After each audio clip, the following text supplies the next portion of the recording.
Hello, this is Cal with Wealth Income Solutions LLC, and thank you for listening to another episode of Daily Reflections, which is an extension of our podcast series, Wise Financial Strategies.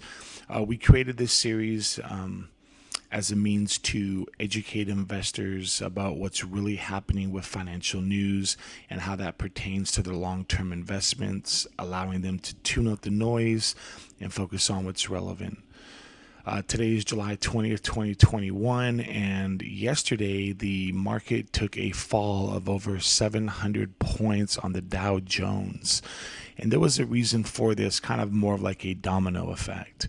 First and foremost, COVID-19 infections of the Delta variant were on the rise. There's still a big part of the population that will not get vaccinated for one reason or another, which is going to at times stall the integration back to pre-pandemic standards.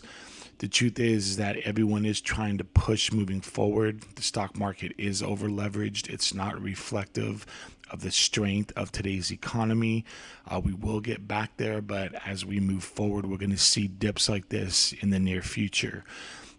Different elements that come up. If certain states have a increase of COVID-19 infections, you're going to see this because it's going to spook the market. They don't want the volatility to hit their investors' pockets, and you're going to see kind of, if you will, warnings about what may or may not transpire moving forward. So today the market's already stabilized. The Dow Jones is set to be just over 100 points for today, again, July 20th. So this is kind of a domino effect of what's happening here. So you have the COVID-19 surge of the Delta variant. You also have inflation that's really spiking because we're trying to integrate back into society, yet interest rates are at the all-time low and we're at a pre-pandemic standard. So all these different fluctuating or moving parts is all history being rewritten. Financial planners really don't know how to navigate through all this. They just know that they want to protect their investors' better interests. So in turn, they're focusing on short-term investments, i.e. month to month or quarter to quarter.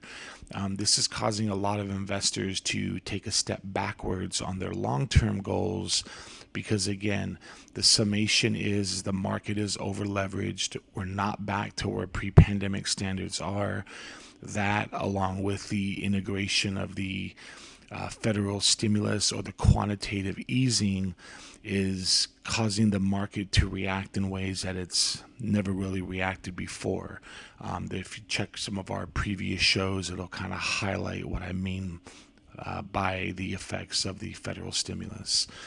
So moving forward, I would anticipate this volatility to continue and to look to redirect a portion of your funds that are more stabilized for long term, that can navigate through the volatility without having you take a step backwards. So to learn more about what we do or how everything comes together from our philosophy, you can check us out at wealthincomesolutions.com. We have several other podcasts that we're launching. We're going to be bringing many other financial analysts, CPAs, attorneys on the show to really force or enforce our message of protecting your long-term interests and not losing sight of what your goals are 5, 10, or even 20 years down the road. Just like everything else, this is a time of uncertainty. Only the difference now is that the rules are totally in opposition where it's been before, and we're kind of in uncharted territory, So please stay tuned. There's several more videos like this to come, and discuss new financial news as we move forward. Thanks for listening, and we'll be back.